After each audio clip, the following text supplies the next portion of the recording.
Alison, our second case is out of Utah. We are learning more about a Utah couple killed in their home while 3 small children slept upstairs. It is a miracle that those babies survived. The man accused of murdering them is 31-year-old Albert Johnson. He's finally appeared in court to face murder charges in Utah.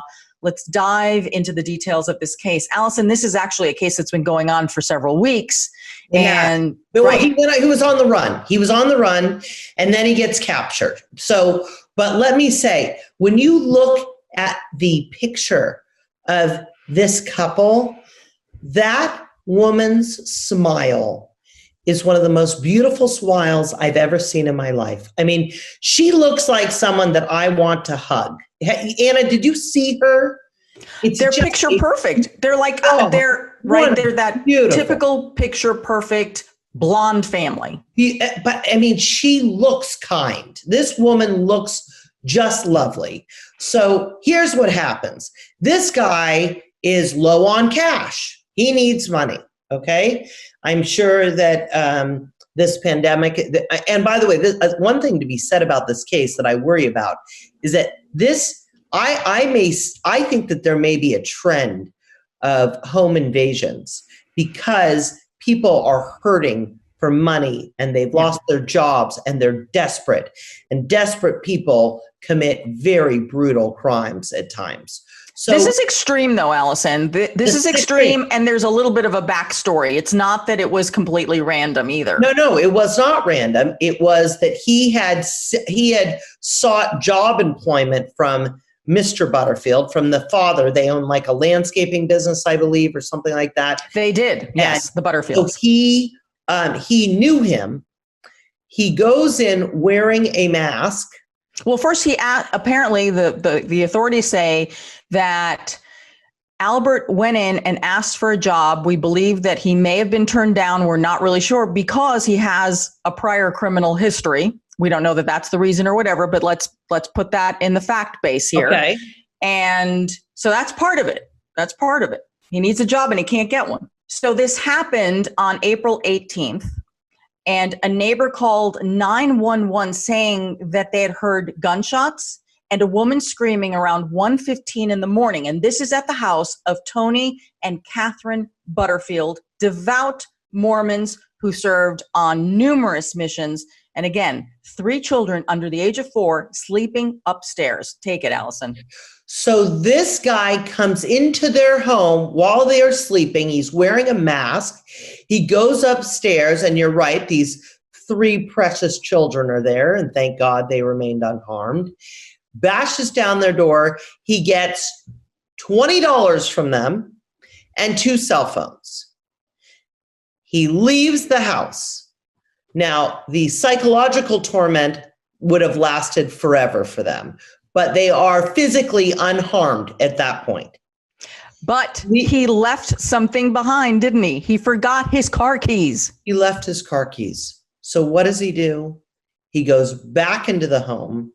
By then, Tony had armed himself with a knife to defend him, his wife, and his 3 minor children, as he had every right to do. And what courage that he said, if this man comes back, I will be ready. Okay? So he comes in, Albert comes in, there's a confrontation. Tony has the knife, but unfortunately, this intruder has a gun, and he shoots and kills him. Katherine, the wife, at this point is screaming. The intruder believes that a neighbor has seen or heard what is going on. And what is his response? Instead of just running out, he kills Katherine too. He shoots them both. And what's extraordinary is that Albert lives just 4 minutes from their home. Just 4 minutes from their home, but he doesn't go exactly home. He takes a few hours to get home, according to his wife. When the cops arrive at the Butterfield house, they find an unbelievable crime scene here. They find Tony in the backyard dead. They find the wife, Katherine, inside the house dead. Babies upstairs are safe. The house has been ransacked. There's blood everywhere. There's been a major fight because, as you said, Tony was ready in case this guy came back. So cops are trying to figure out, was this random? Was this, purposeful? This happened on a Saturday.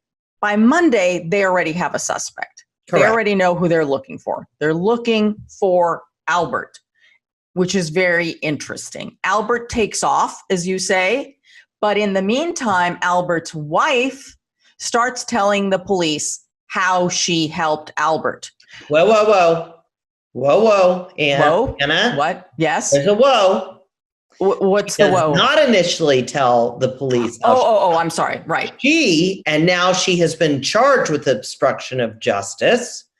She leads them on a goose chase to find Albert, doesn't tell them where Albert is, yet she is an accomplice to the crime because she helps him clean up the mess of blood and disaster that he has left in his wake.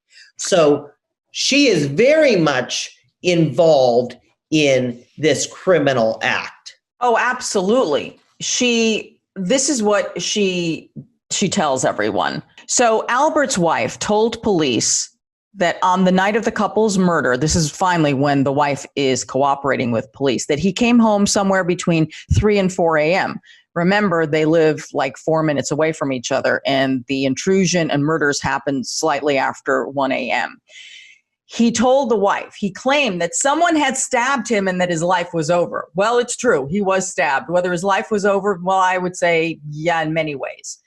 He took a shower, he changed his clothes, and then he left. The wife then cleaned the apartment because there was blood in the hallway, blood downstairs, and blood in the bathroom. She takes his clothes. She doesn't call the police. Oh, no, she does not call the police. Doesn't call the police. No. Cleans the blood.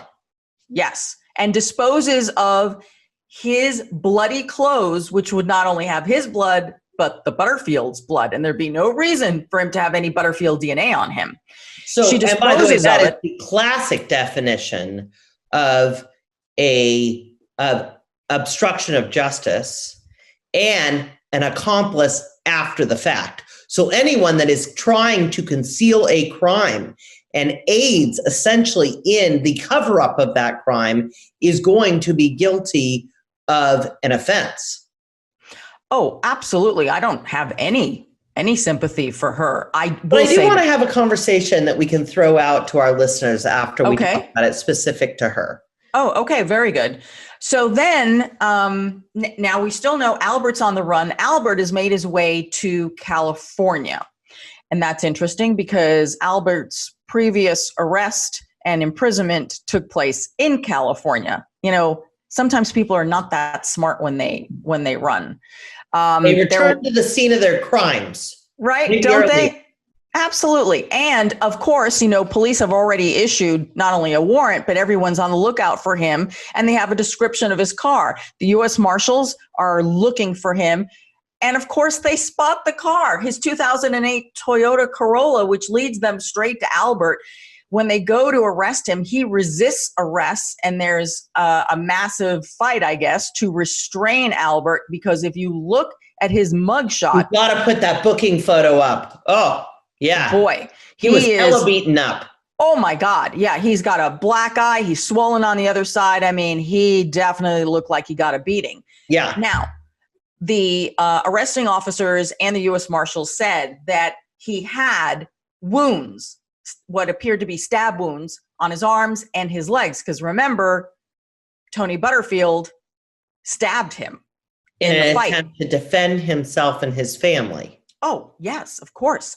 So he gets arrested in Stockton, California, and then is finally returned to Utah, where he is now facing 2 counts of aggravated murder, aggravated robbery, aggravated kidnapping, aggravated burglary, obstruction of justice, and the use of a firearm by a restricted person.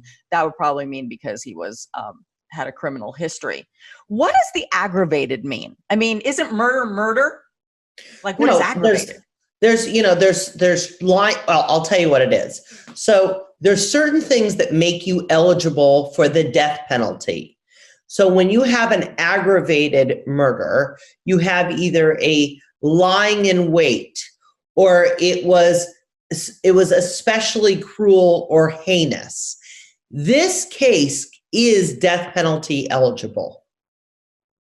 Well, he's being held, and his wife Cinna is being held on $100,000 bail right now. And do you believe that the information that she ultimately gave police, do you think that will help in his conviction? I do. The interesting thing is, okay, so what is the spousal privilege? What does spousal immunity mean here? Will it come into play? These are all very interesting legal issues, right? So there is a spousal immunity, but because she's charged, are they going to say to her, look, lady, we need your testimony for a conviction. Therefore, we will make a deal with you where you will not go to prison if you testify against your husband. This is a case we should follow, Anna, because it's got interesting legal twists and turns as it relates not just to him, but to the wife, because the wife she ultimately does provide critical information about the killing. She is a defendant in this case, but she also holds a spousal privilege. So this is something that I think is going to play out in very interesting ways, which leads me to my question that I'd love for our listeners to think about. So I'm always interested in what lengths people will go for their significant other, for their spouse, for their child. And what impact does that have on a jury? And what I mean by that is this. If this man is someone who you absolutely love and you adore, and you had no idea that they were capable of this or that they had done it, and let's say that this was not your husband but your child, and they come into your house and they say, I did this for us. We had no money. We're desperate, and I'm trying to feed our family. What length would a person go to protect that child or that spouse from detection? Would you, in fact, wash those bloody clothes? Would you not tell the police where to find them? Would you get rid of the murder weapon? I always am fascinated, and I want to hear what listeners say about that. That is interesting. Although, we know what she knew at the time, right? Did the wife know that he had killed them intentionally, or did she think that they got into a fight and that's why he was bloody and that he was stabbed? Because her husband was clearly stabbed. So I wonder what she knew at the time. Well, that'll be an interesting question. Absolutely. That'll be an interesting question. But I'll tell you, it is more common that family members help other family members than they turn them in. If you remember, there was a case where a father knew, and the father, I think, was a correctional officer or something like that, and the father had put together the pieces that his son was a serial killer, and the father actually turned him in. It is more It's uncommon. Like the Unabomber. Remember, the Unabomber's family is the one who helped police, the FBI, finally apprehend him. But I believe that's more uncommon than common. And so it's a very interesting discussion. When you know the person you love, your family member, is in the wrong, there's no question they're in the wrong. Do you actually turn them in? Do you assist them in covering up the crime? This is a very interesting just point of discussion, I think.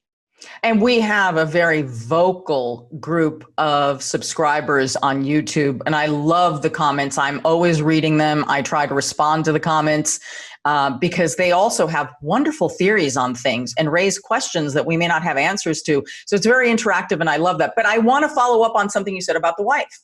Okay. Even if she doesn't cooperate and get a deal, what difference does it make? There's going to be enough DNA evidence, physical evidence to convict him. So I think you may be right, but you don't need Remember this. The children are too young to testify. And they're orphans. And they're orphans. The two precipient witnesses are both unfortunately deceased. So what stops him from saying it was a violent struggle? I had already left the house, and he came after me. My point is, I think her testimony seals the deal. Maybe. I think that they can get a conviction without her. If she doesn't want to cooperate and testify against her husband, I think that there's probably going to be enough there. Of course, it would be better with her help, but I just think they can pull it off on this one. I think there's going to be enough evidence. So gruesome. And what happens to these children? Can you imagine? One was like 6 months old. No, I know. The only silver lining in this brutal, horrible case is that the children did not see it. Yeah, that's so true. Thank gosh. You're absolutely right. You're absolutely right. I do want to update everyone that this case, the defendant will be back in court on May 29th. So we'll have some more information, hopefully, coming up as we follow this. And he is pled not guilty. Don't forget that. Very important. He is presumed not guilty. Absolutely. Very important.